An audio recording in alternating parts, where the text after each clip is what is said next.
О! Здорово! Это шоу Красного Циника. Мы ищем чушь и ахинею там, где они есть, и там, где, по общему мнению, их быть не может. О!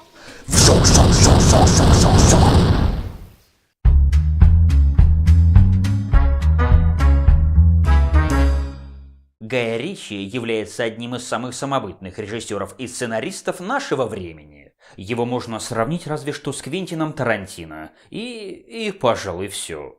Почти каждая его работа – это эксперимент в какой-то области, иногда удачный и сразу же входящий в золотой фонд кинематографа. Да-да, мы об этом. Вот теперь нам хана.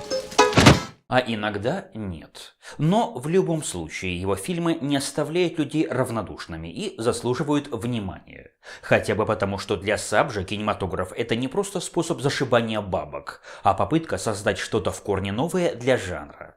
Как правило, когда дают. О каких-то заметных вещах от Гая мы еще обязательно поговорим. Ну а пока у нас на повестке «Меч короля Артура» 2017 года выпуска. Даже глухой и слепой что-то знает об этом легендарном короле, Мерлине, круглом столе, Камелоте и прочем. Величайшая сокровищница британской культуры, один из самых талантливых и неоднозначных режиссеров современности. Ну что здесь может пойти не так?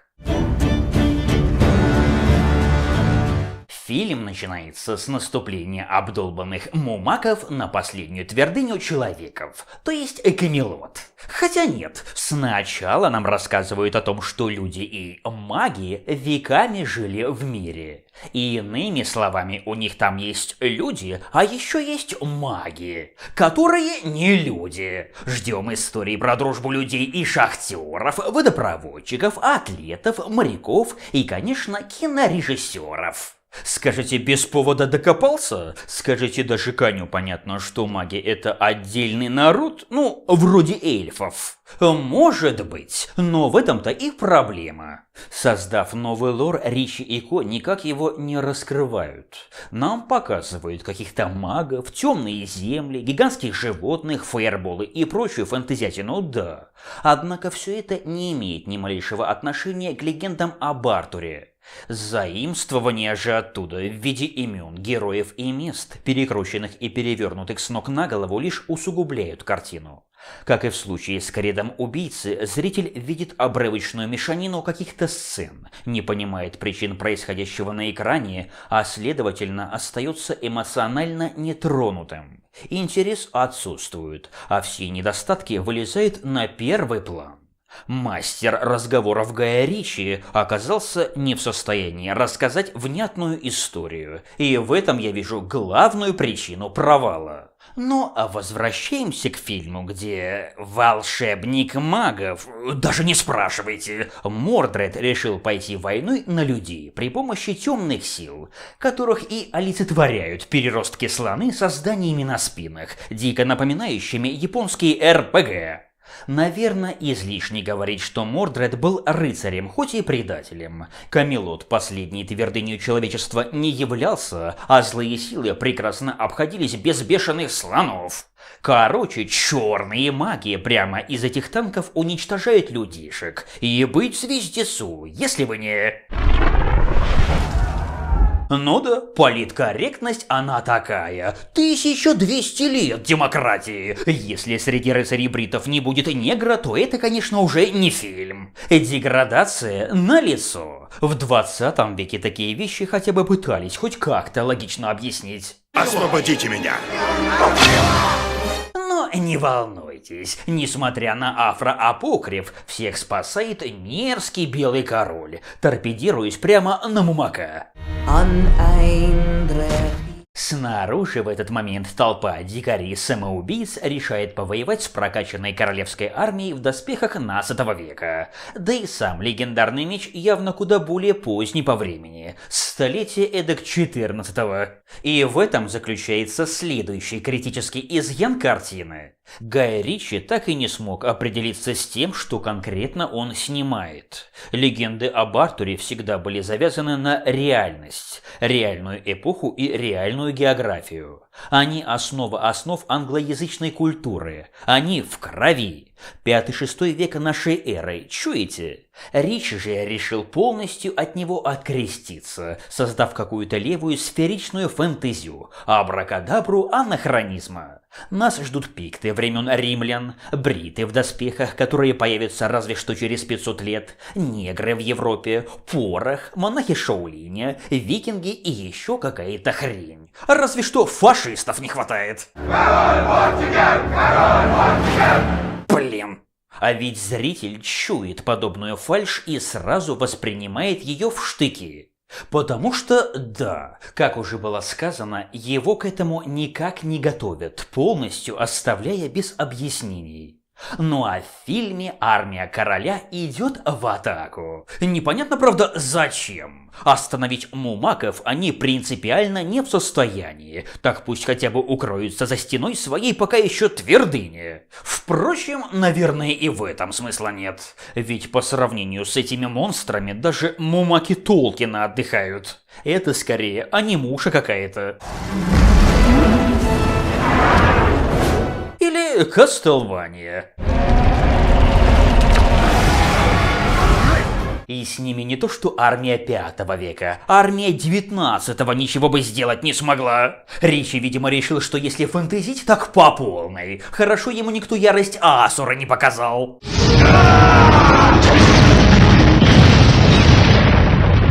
В общем, в вылазке армии короля смысла никакого нет. А вся эта сцена заснята лишь для того, чтобы что-то бахало, кто-то вопил, а одно дубье лупило другое. Кто сказал Майкл Бэй? Кислотности добавляет тот факт, что пока все типа сражаются, сам король не спеша проходит через толпы плохишей, не обращающих на него ни малейшего внимания, и также не спеша убивает Мордреда, который также ничего по этому поводу не предпринимает. Тут же толпа дикарей снаружи внезапно пропадает, а откоматузившиеся слоны ускакивают куда-то вдаль. Фэнтезия высочайшие пробы, ага. Если кто не понял, это была эпичная битва бобра со слом, на которую Гай Ричи походу слил большую часть бюджета. Потому что ничего хотя бы отдаленно близкого по масштабу мы в фильме больше не увидим. Тем же вечером младший брат короля решает, что настало самое подходящее время для госпереворота. Ну да, Утор всех спас, находится на пике популярности, и поэтому у Вортигерна, на которого все косятся с подозрением. Он ведь даже учился с Мордредом. Больше сторонников, чем у короля. Логика! А поскольку у Утора есть мегамеч, то и Вортигерну нужен мега-ништяк, который ему и дает нечисть в подвале в обмен на жизнь жены. Но Утор чует неладное и... Нет, не собирает силы, не поднимает тревогу, не выносит в одно рыло всю армию предателей, хотя, как мы узнаем потом, вполне на это способен. Он просто спасает свою семью. Ну, как спасает? Сначала говорит: возьми сына и уезжай отсюда. А потом идет вместе с ними. Ну и думаете, он выведет их по тайному ходу куда-нибудь подальше в лес? А вот и нет, он нагло прет по местам, где идет самая резня.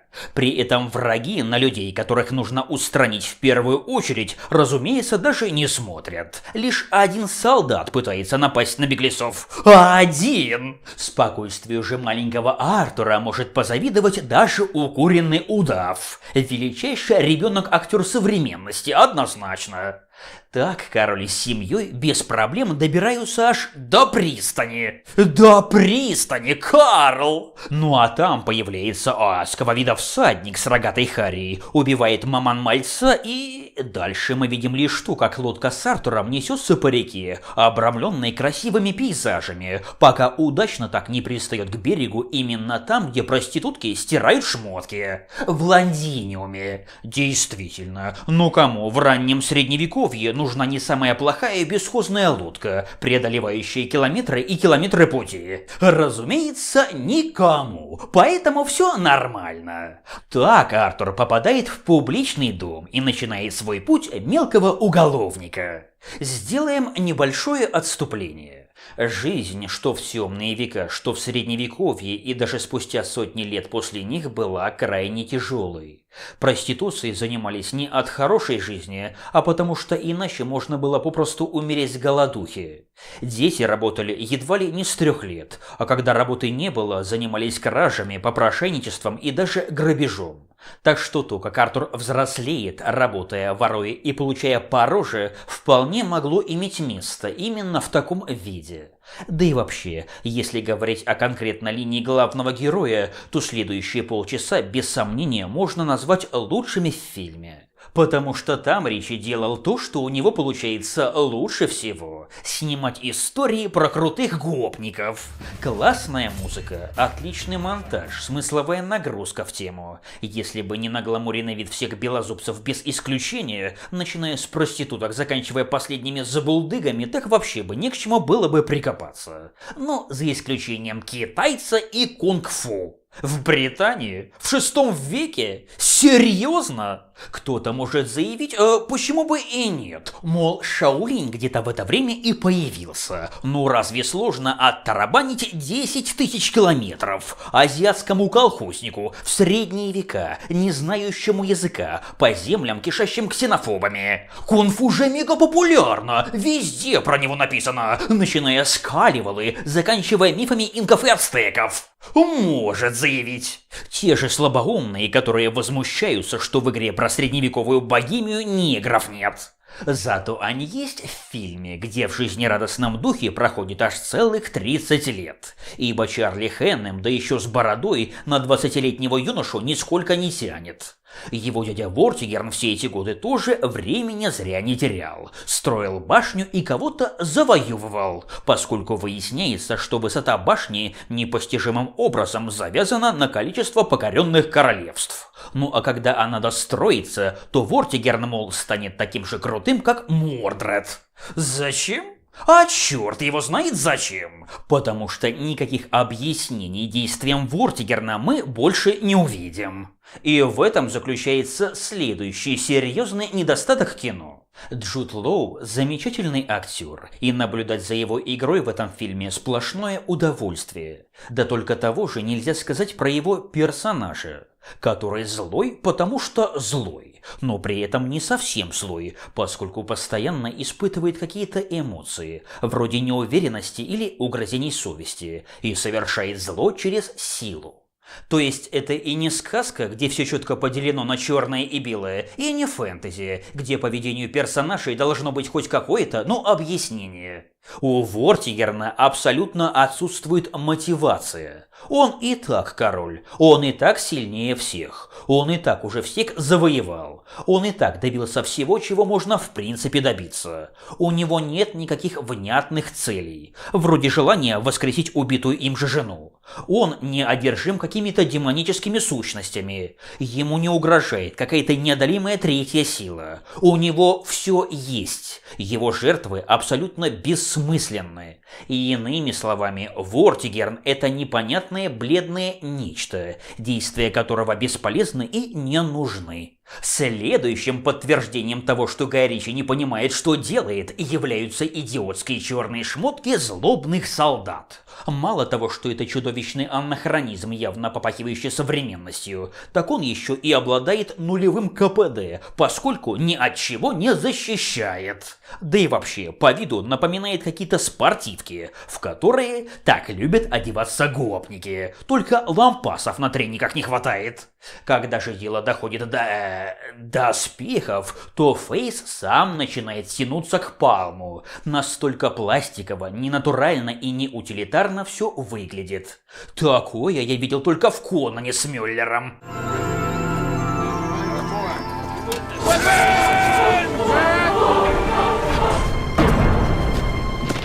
Да-да, вы не ошиблись. Ричи снял низкобюджетное говно за огромные деньги. Сами понимаете, после такого воспринимать серьезно это так называемое фэнтези уже в принципе невозможно. Единственным исключением являются разве что парадные шмотки короля, которые смотрятся действительно круто. Ну а пока Артура одолевают флешбеки из прошлого, озеро у подножия Камелота внезапно решает слиться, и на дне обнаруживается меч в камне. Вортигерн тут же советуется с головоногими Урсулы из «Русалочки», и те рекомендуют ему прекратить валять дурака, найти наконец племеша и выпилить его. Ценный совет. Вы бы еще внушили ему вести себя как положено темному властелину, без истерик, зато с массовыми жертвоприношениями, казнями и океанами крови. Ну, чтобы сказочное зло наконец начало выглядеть как сказочное зло. В Лондиниуме же жизнь идет своим чередом. В бордель заваливает сам Руси Болтон, разумеется, в дурацкой фэнтезийной броне. Но вы сильно не радуйтесь, он тут практически для одного эпизода. Здесь есть какие-нибудь незнакомцы? В публичном доме? А Артур что, жрица любви, каждого знает и не только в лицо? Впрочем, именно главный герой, а не ощупывающий всех человеков солдаты, находит... Петира. Пардон, скользкого Билла, раненого бойца... Сопротивления. Серьезно? А Вортигерн случайно не из первого ордена? Какое нахрен сопротивление с большой буквы «С» в 6 веке или даже 14? Ну ладно, допустим, оно есть. Тогда чему сопротивляется? Ведь никаких особых злодеяний за силами зла особо не замечается. Но мы видим придурков в трениках, которые чему-то гнусно бггают, клеймение, пару поджогов, которые главные герои, считай, и спровоцировали, каких-то детишек-рабов и пару заложников. Но это, в общем-то, все. Никаких массовых злодеяний, страшного гнета, от которого загинается народ, тоталитарных страданий или хотя бы парочку-тройку зверств позабористей мы как-то не замечаем. Где зло, Зин? Хоть что-то, чему стоит сопротивляться. Я уже говорил, что Ричи не разбирается в фэнтези. Впрочем, у Болтона есть еще вопросы по поводу предыдущего дня, то есть избитой проститутки, шкур, граффити, кунг-фу китайца, обозленного викинга и роли в этих событиях самого Артура. И это, можно сказать, фирменные 5 минут от Гая Ричи. На них останавливаться не будем. Но кунг-фу и викинги? Зачем? Китайца с его аркой вообще можно было бы выкинуть нафиг. Ему посвящено минут 5 от силы, да и в итоге окажется, что кунг-фу здесь особо-то и не пригодится. Вот и получается, что это совершенно чуждый и ненужный для сюжета элемент, отягощающий картину абсолютно бессмысленной нагрузкой. То же самое с викингами. Они точно так же появляются на 2 минуты, исключительно для бугагашечек, да еще и плюют во все, что только можно. Во-первых, оказывается, король Плохиш сам их позвал. Гай, это что, такое троллинье малой родины, которое огребало от скандинавов на протяжении веков? Во-вторых, викинги появятся на исторической арене не ранее, чем через лет 200, а такие, как в фильме, вообще через 500. В-третьих... Седобородый поупрямился. У меня 50 опытных воинов. Перед нами одни из лучших бойцов своего времени. Наверное, именно поэтому местные гопники не только имеют их как последних доходяг, но еще и унижают. Неужели тех нельзя было заменить каким-то народом кельтов? Или вообще англосаксами, чем реальный исторический Вортигерн и прославился? Кстати, о злодее. Что же он делает, пока Артур наводит справедливость? Да, воспитывает дочь, которой как бы уже должно быть за 30, и по средневековым меркам ей пора выйти замуж, эдак 15 лет назад. Ну а еще вы только не смейтесь, отродье ада интересуется тем, что о нем думает народ. Ты ж местный Саурон, которому наплевать на людей и на их потребности. Так откуда внезапный интерес? А что думают человечешки, если они для тебя ничто? Закончите башню. Все остальное совершенно не важно. Следующим утром стража, науськанная по жалобе размазней викингов самим королем, врывается в бордель. Артур успевает сбежать, чтобы потом ловко так попасть в лапы опричников на улице. Оказывается, у главного героя проверочного клейма нет. Хорошо. И нет, не такого. Но вообще, если твоя цель порабощение всего и вся, то может настала пора именно об этом и подумать?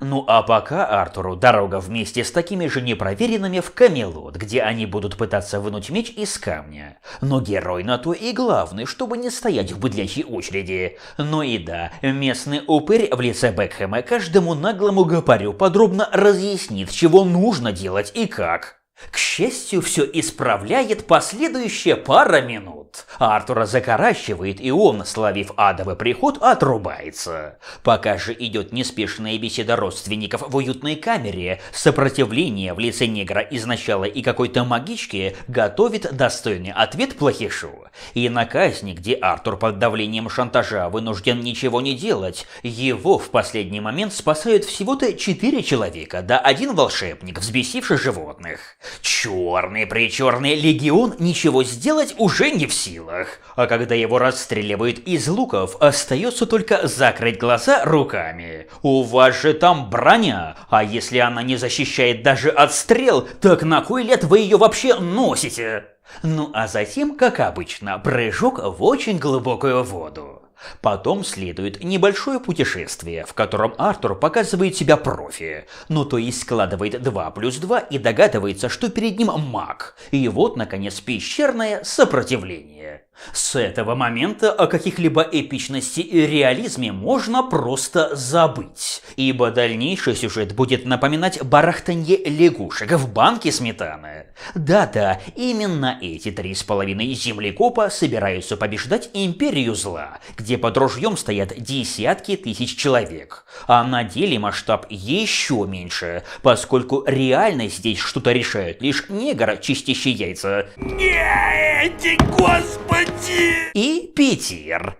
Ну и раз Артура фанаты светлой стороны силы спасли, стало быть, он им зачем-то нужен. А нужен им новый король. Но для начала он должен познать силу меча и все такое. А для этого ему нужно пройти экспресс-курс лютого выживача в темных землях, среди крыс-переростков, гигантских змей и прочих огромных мутантов. И смотрится все это, конечно, весьма круто, не спорю. Однако, как в этом кинце и принято, появляется буквально из ничего, не имеет никаких предпосылок и объяснений, и, соответственно, снова выглядит как чужеродный элемент.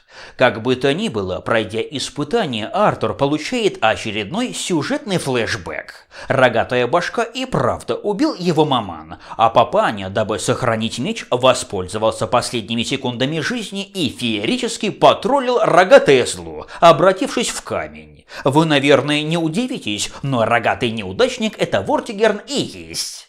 Когда же Артур приходит в себя, ему объясняют законы местной магии.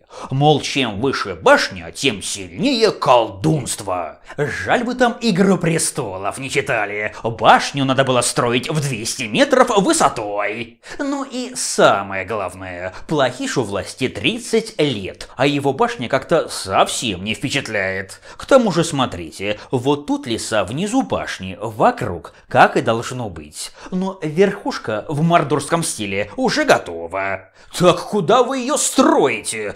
Вглубь?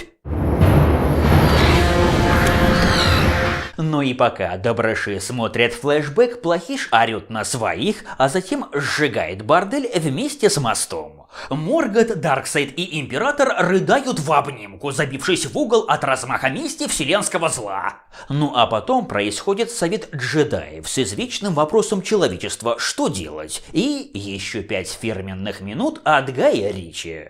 Артур предлагает свое решение – покостить небольшими силами, топить баржи с камнем для башни, которую делают вид, что строят, и освобождать рабов младшего школьного возраста. И из них же такие хорошие строители получаются, и едят мало, да. А еще можно сжечь любимый дворец Плохиша в Лондиниуме, который настолько любим, что того в нем до сих пор ни разу не показали. Что сам Вортигерн? Ну, он немного недоволен, но зато нам вываливает еще кучу откровений про викингов. А оказывается, Плохиш платит им тысячами детей. Пока вы обеспечиваете проход через ваши моря. Цена высока. А куда, к слову, вы плаваете через их моря? В Норвегии, что ли? Или в Финляндию? Не иначе за елками к Рождеству. Ну и помните Эурона с 1000 кораблей? Так вот, он оказывается желторотым кутенком по сравнению с местными бравыми викингами. Флот из 3000 кораблей контролирует моря, окружающие ваш остров. Да-да, теми самыми, которые в свои походы выходили не от хорошей жизни. Скудные земли, перенаселение, рейды за добычей, помните?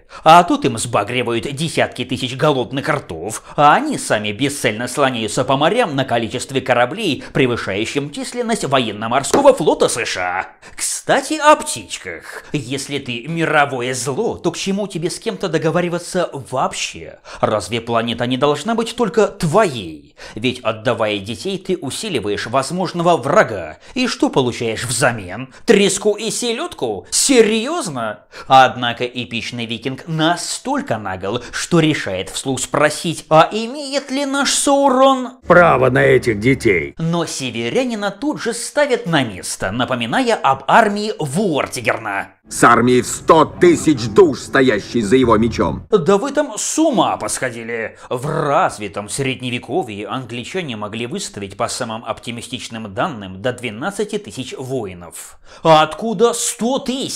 И если они есть, то на кой ляд и хорошие, и плохие герои хотели заручиться поддержкой баронов, у которых как раз и набирается. Вместе они могут собрать 12 000 воинов. Но король при своей 100-тысячной орде боится даже половины этого числа, и поэтому назначает встречу с баронами в Лондиниуме, видимо, в своем сгоревшем дворце. Ну а доброши того и добивались. Видите, как все замечательно сошлось. Так же замечательно, как и башня, не вырастающая даже на метр, но зато придающая все больше и больше волшебные силы Вортигерну. Джуд, ну давай, сыграй злодея! Блин, ну напрягись уже! Да уж, до культового Плохиша тебе как до луны. Добрыши же готовят операцию покушения на короля. И это редкий случай, когда ТТХ длинного лука и возможности самих лучников озвучены верно. С какого расстояния ты можешь стрелять? 75 метров. Со 175. Иными словами, пустить стрелу с гарантией попадания через 1,5 футбольных поля мог далеко не каждый. Но Вортигерн тоже не лыком шит. Догадался, что это ловушка, и устроил взамен свою, отправив на пристань какого-то доходягу в королевской одежде. Причем тот намеренно держится спиной к добрышам, чтобы те не смогли его опознать. Хватит оглядываться, смотри на меня. А значит, смотрим на вашу же карту. Ба, да плохиши знают, где вы и откуда будет сделан выстрел. А отправить туда отряд и скрутить всех заговорщиков? Вы о чем? Так же неинтересно. Давайте лучше покривляемся. Я мишень. Не так ли? По другую сторону кривляний не меньше. Артур, в свою очередь, догадывается, что это ловушка и... сопротивление, помните? От вас зависит судьба государства. Нужды большинства важнее нужд меньшинства. Надо отойти, перегруппироваться и потом нанести другой, более удачный удар. Правда? Кривда! Скользкий Билл решает, что пусть короля нет, зато есть старый дружбан. Ну как тут утерпеть, верно? Ага, на вылет и через типа латы. Или это у вас просто уродская неудобная одежда, которая вообще ни от чего не защищает? Наверное, не стоит и говорить, что в результате отжигов Петера половину героев убивают, король получает языка и перерезает все сопротивление, потому что этот сценарный ход очень логичен и походит на правду. Ну а пока поднимается тревога при помощи стрелы с порохом, несмотря на то, что тот появится лет через 300, а в Европе вообще хорошо, если через 600. О боевом его применении мы вообще говорить не будем. Ах, ну да, забыл. Это ж фэнтезия про короля Артура. Здесь все можно. Словом, покушение срывается, и нужно бежать. И тут оказывается, что добрыши не только пути отхода не предусмотрели, не только пруд дружной подозрительной толпой здоровых мужиков, так еще и оставшиеся стрелы с собой тащат. Вы скажете, постойте, плохиши же подозревали, откуда будет сделан выстрел. Наверное, сейчас из каждой пустой бочки вылезет орк. Нет, не вылезет. Несмотря даже на то, что по самим стрелам в тушках видно, откуда их прислали, стража в нужную сторону не то что не бежит, она туда даже не смотрит. А сам Исмак, раз ворота закрыты по сигналу, может, стоит уплыть? Дом стоит на берегу реки, вот и плывите не спеша. Не всей толпой, конечно. Разделитесь, выкиньте все, что может быть подозрительным, и вперед. Но это ведь не зрелищно. То ли дело, если с собой еще и легендарные меч нести. Можно с первым же патрулем устроить поножовщину. Беготня по улицам заканчивается в кунг-фу Лудусе китайца, где бежать к реке компания Артура снова не хочет. И правда, нахрена? Они не хотели воспользоваться рекой, когда она была в 2 метрах от них, а тут еще и по канализации идти. Там крысы и темно, поэтому все решают дружно умереть. Хотя у вас вроде цель была, нет? Короля убить и все такое. Может, отступить стоит? За спиной Москвы нет, а Лондиниум уже 30 лет под плохишом, и в Барад-дур все никак не превратится. Нет? Ну, как хотите. Готовы сдохнуть. Сейчас! Начинается махач. Легионеры даже без щитов против гопоты, сопротивления и прихожан качалки Лудуса. Тупые орки, конечно же, огребают, пока не догадываются взять в плен волшебницу. И тут Артур наконец-таки делает то, чего от него ждали. Чудо-взрыв раскидывает всех плохишей, а добрышей не задевает, даже магичку с приставленным к горлу ножом. Потому что это логично. Ну а потом... к реке? Серьезно? Ну на... Дело за малым, надо плыть, но джедай-кабан где-то пропадает аж до самой ночи. Да, он был ранен, еле шел и все такое. Но разве ваше плавсредство не должно было стоять под парами? Типа все наготове, появляются недостающие борцы с тиранией, все дружно прыгают в лодку и уплывают. Идем. Дайте мне продышаться. Ну лады, возможно он при смерти. Так тащите его в лодку, нечего рассиживаться, время идет. Ну а как тогда Вортигерн возьмет кабана за жабры? Как покажет себя последней тварью перед его сыном? Думайте, прежде чем план спасения предлагать, вашу мать! Герои уплывают, а городу внезапно приспичивает погрязь в бунте, которое наш недосаурон наконец-то соизволяет заметить и устранить. Что Артур? Он страдает от того, что подвел и тех, и этих, и, как и положено крутому мужику, выкидывает чудо-меч нахрен. Но ненадолго. Ибо спустя 5 сек уже видит новый приход, типа будущее. Если ты откажешься принять... Но если плохиш настолько урод, у него 100-тысячная армия, то может начать превращать мир в руины уже сейчас? Ведь так прикольно править грудами битого кирпича, разве нет? Снова повторюсь, зачем? Ради чего Вортигерну это делать? Потому что вот так, по мнению Ричи, выглядит фэнтези.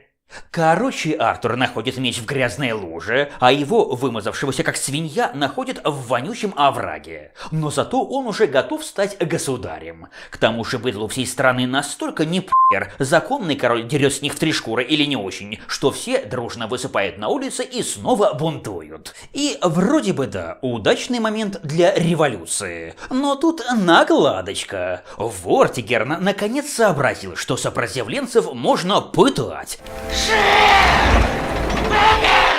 И тогда они обязательно расскажут прорву всего интересного. Например, где штаб фанатов светлой стороны силы. Объявите эвакуацию. Не этих. Артуру и Ко выдвигают ультиматум. Будь в замке до темноты. Думаете, это может напугать рыцаря-джедая, который овладел слоумо настолько, что сумел врезать всех в Лудусе, а у мага с ножом у горла ни один волос упасть не успел? Наверное, не проблема еще раз повторить-то. А оказывается, проблема. Поэтому Артур, которому, по идее, уже не безразлична судьба королевства, потенциально решает все слить, отдав свой меч плохишу. Но из-за 2 заложников подвергнуть мир массовому геноциду. Весьма по-королевски. Но на самом деле это такой хитрый план. Ведь тупой лошок Вортигерн вместо никому не нужного пацана обязательно согласится отпустить волшебницу, которая накачает Артура чародейскими ништяками, а затем науськает на плохишей огромную змею. Та разбрасывает черных придурков направо и налево, а они ее даже поцарапать не могут. И возникает законный вопрос. Нахрена нужно было это сопротивление, годы гнета и все такое, если магичка могла в одно рыло всю армию тьмы перебить? А прикиньте, если бы их было хотя бы 3. Откуда вообще взялась эта змея? Разве волшебнице не нужно хотя бы видеть существо, в которое хочет вселиться, как это и было на протяжении всего фильма? Впрочем, на какой-либо логике здесь давно поставлен крест, ибо друзья Артура вчетвером без малейших помех освобождают рабов. Где несметная стража, где десятки тысяч солдат? До появления гигантской змеи должно было поднять на уши всю округу и все смены орков. Короче, Вортигерн оказался настолько бездарным Сауроном, что снова вынужден принести жертву головоногим из подвала. Цену вы знаете.